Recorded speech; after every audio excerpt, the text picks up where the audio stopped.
Hello दोस्तों physics को आसान, मज़ेदार और व्यवहारिक बनाने वाले हमारे इस चैनल फिजिक्स वर्स में एक बार फिर से आपका स्वागत है।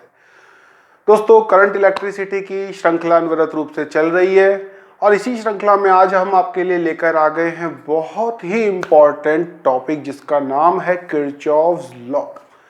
दोस्तों, किरचॉफ लॉ के बिना करंट इलेक्ट्रिसिटी को अज्यूम करना बिल्कुल पॉसिबल नहीं है, क्योंकि कहीं ना कहीं ओम्स लॉ जो है वो बहुत सीमित हद तक आपकी समस्या को सॉल्व कर पाता है। जैसे ही सोर्सेज एक से ज़्यादा होने लगते हैं, रेजिस्टेंस का कॉम्बिनेशन बढ़ने लगता है, तो ओम्स लॉ आपका साथ छोड़ने लगता है। अप्लाई है, लगा हुआ है, लेकिन कई बार ऐसा होता है कि हाथ को आया पर मुंह ना लगा। यानी कि कभी कभी आपको ऐसा लगेगा कि यार चीज़ मेरे कंट्रोल से बाहर हो रही है, मैं जानता हूँ कैसे अप्लाई करना है, लेकिन फिर भी मैं अप्लाई नहीं कर पा रहा हूँ क्योंकि प्रॉब्लम कॉम्प्लेक्स हो गई। ऐसी ही कॉम्प्लेक्स प्रॉब्लम को सॉल्व करने के लिए किरचॉफ्स के लॉ जो हैं वो बहुत इंपॉर्टेंट सिद्ध होते हैं। इसका एक एग्जाम्पल हम आपने देखेंगे। जब किरचॉफ के लॉ हम देख रहे हैं तो दो लॉ इसने दिए थे। एक लॉ है आपका किरचॉफ करंट लॉ और दूसरा लॉ है किरचॉफ वोल्टेज लॉ।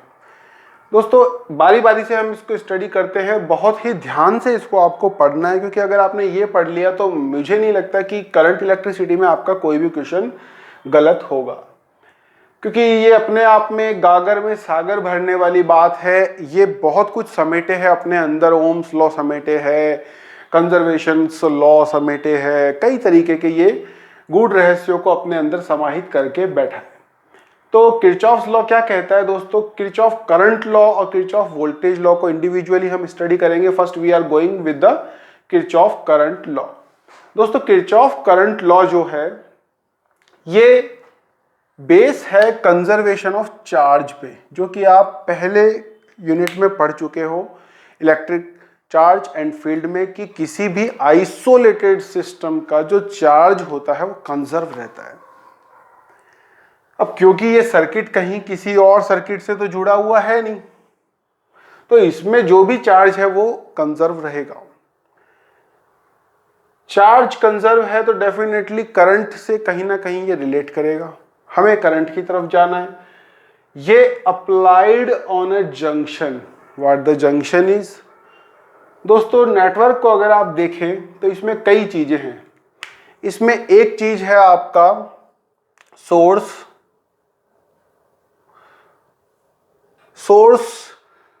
आप इसमें मैं जगह की कमी की वजह से लिख नहीं पाया, आप लिख सकते हैं इसको वापस सुन के। तो सोर्स वो एलिमेंट हैं सर्किट के जो कि पावर प्रोड्यूस करते हैं। लोड वो एलिमेंट्स हैं जो कि पावर कंज्यूम करते हैं या पावर को यूज करते हैं। तीसरा है आपका नोड। नोड वो एलिमेंट है जहां पर कि दो ब्रांचेस आपस में मीट करती हैं। तो इससे पहले हम एक चीज देखें, ब्रांचेस।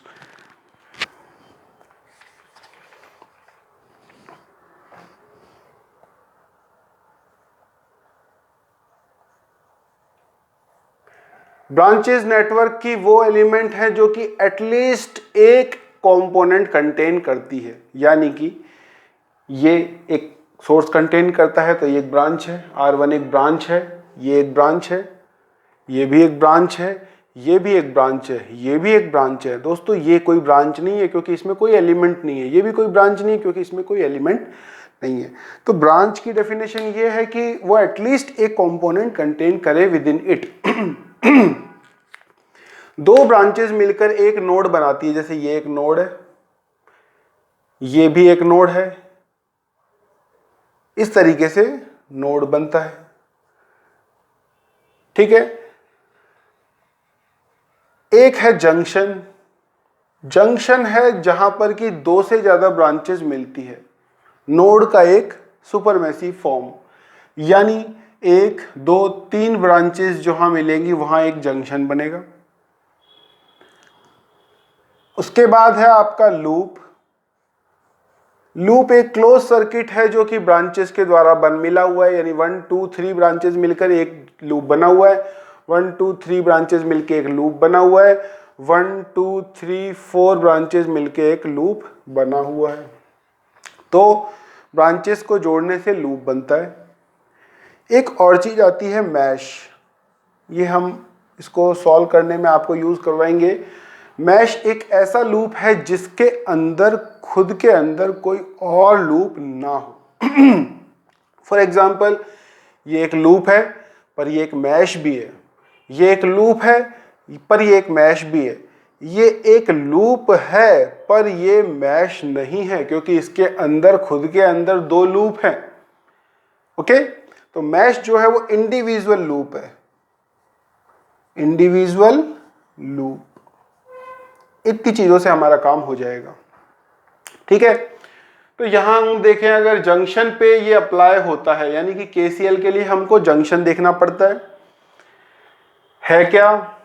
कंजर्वेशन ऑफ चार्ज, यानी कि जंक्शन पे आने वाले चार्ज बराबर होने चाहिए जाने वाले चार्ज के। अब क्योंकि हम चार्ज में डील नहीं करते बल्कि rate of change of charge में डील करते हैं, डेट इज करंट, यानी कि जंक्शन की तरफ आने वाली करंट और जंक्शन की तरफ से जाने वाली करंट जो है वो हमेशा बराबर रहेंगी। या हम देखें कि जंक्शन की तरफ आने वाली करंट दो करंट हैं, एक इस सोर्स से आ रही है और एक इस सोर्स से आ रही है, तो I1 प्लस I2 जो है वो I3 के बराबर है। अगर हम, यानी कि हमारा एक लॉ क्या, एक लॉ इस तरीके से बन सकता है कि sum of all the currents coming towards the junction will be equal to the sum of all the currents leaving the junction।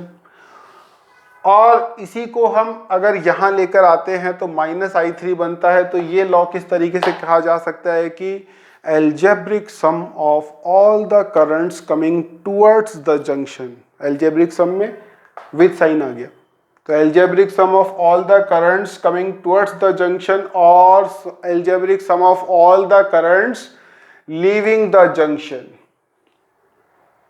will be equal to 0। इस सब को नेगेटिव से मल्टीप्लाई कर दें तो वो लीविंग द जंक्शन वाला law लग जाएगा। तो ये ज़्यादा टिपिकल नहीं है, मतलब कि ज़्यादा यूज में भी कम आता है, एक साथ ही लग रहा होता है, आपको अलग से लगाने की ज़रूरत नहीं है। ये बहुत इंपॉर्टेंट है। KVL, Kirchhoff voltage law, base है कंजर्वेशन ऑफ एनर्जी पर, यानी कि एनर्जी जो है वो कंजर्व रहती है किसी भी आइसोलेटेड सिस्टम की। Applied in a loop, loop में अप्लाई होता है, यानी कि इसमें, इसमें और इसमें अप्लाई हो सकता है। Branch current must be known, her branch में करंट पता होनी चाहिए इसके लिए। तो हम अगर नहीं है पता तो मानेंगे। अब मान लीजिए हमको V1 और ये करंट पता नहीं थी, तो हमने यहाँ से I1 और यहाँ से पॉजिटिव टर्मिनल से I2 निकलती हुई मान ली, और इस वाली ब्रांच में हमने मान लिया कि I3 जा रही है।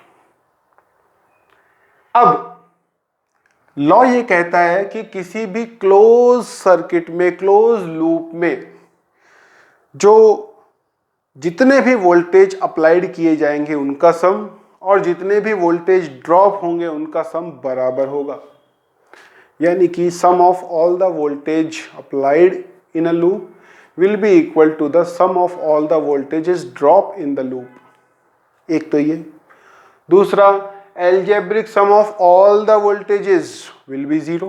algebraic sum में V applied यानी कि जो सोर्स है वो अप्लाई कर रहे होंगे और रेजिस्टेंस जो है वो ड्रॉप कर रहे होंगे।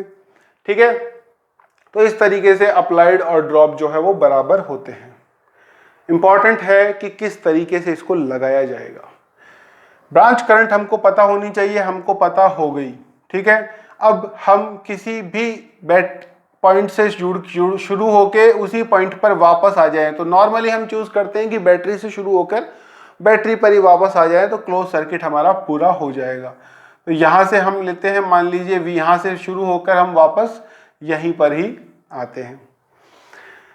हमारे पास में दो चीजें आएंगी, एक तो वोल्टेज के लिए सेल्स होंगे और एक ड्रॉप के लिए रेजिस्टेंस होंगे। तो हमें ये पता कैसे चलेगा कि कौन वोल्टेज को बढ़ा रहा है और कौन वोल्टेज को घटा रहा है।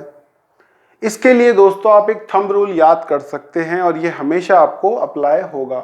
इसके रीज़न भी है, रीज़न आप खुद समझ जाएंगे जब आप कर रहे होंगे। ऑल्दो अगर आप इसको यूज़ करते हैं तो आपको पता चलेगा कि ये बहुत ही सिंपल है और इसको एज ए थंब रूल याद किया जा सकता है।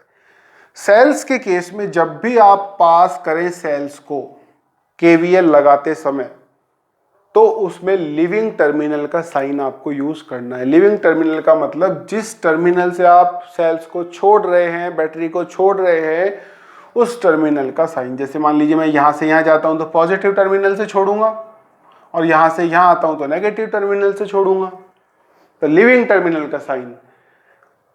रेजिस्टेंस के केस में अगर आप करंट की डायरेक्शन में चल रहे हैं लूप में, जैसे लूप की डायरेक्शन आपकी ये है और करंट की डायरेक्शन भी यही है, तो अगर आपके करंट की डायरेक्शन में आप फॉरवर्ड कर रहे हैं, चल रहे हैं, तो वोल्टेज में हमेशा गिरावट होगी।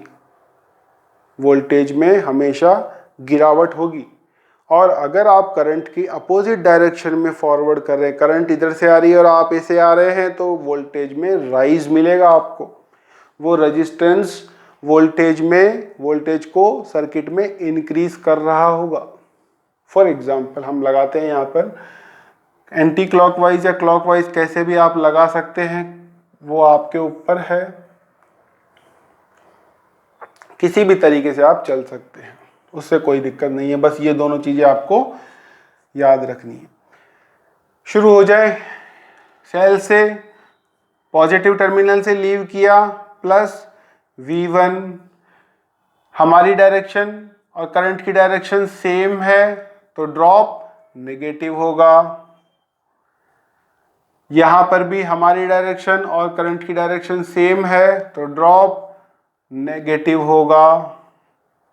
यहाँ कोई ड्रॉप नहीं हो रहा है और जीरो पोटेंशियल पे हम आ चुके हैं। ये लग गया आपका केवीएल फर्स्ट लूप में।